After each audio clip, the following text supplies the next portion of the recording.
Hello guys, welcome back to my channel. What do you picture when you hear the phrase mob war? A single epic battle.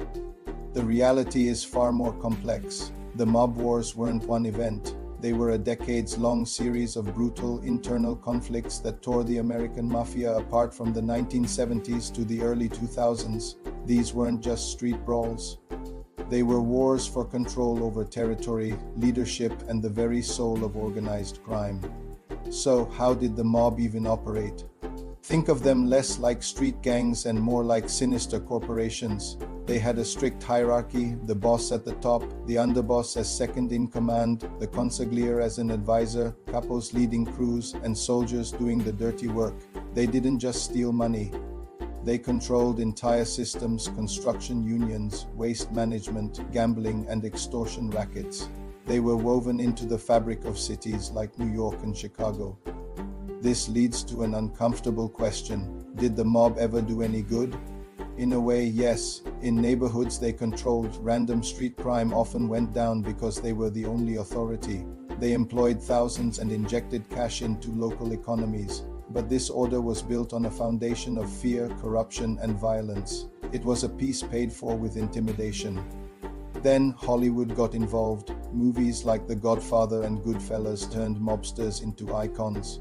Real-life figures like John Gotti, the Teflon Don, became celebrities. Gotti loved the cameras, and his lavish lifestyle and sharp suits made him a legend. But this fame was a double-edged sword. It put a massive target on the Mafia's back. The wars themselves were savage. The Bonanno family civil war in the late 70s and the Colombo family wars in the early 90s left bodies in the streets, including innocent bystanders, the most famous hit. The 1985 assassination of Gambino boss Paul Castellano, orchestrated by John Gotti, which catapulted him to power and sent shockwaves across the nation. But the biggest threat wasn't another family. It was the law.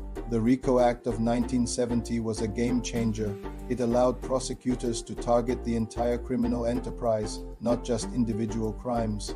Suddenly, bosses could be charged for murders they only ordered, with wiretaps everywhere and high-ranking members like Sammy the Bull Gravano turning informant. The Mafia's code of silence was shattered.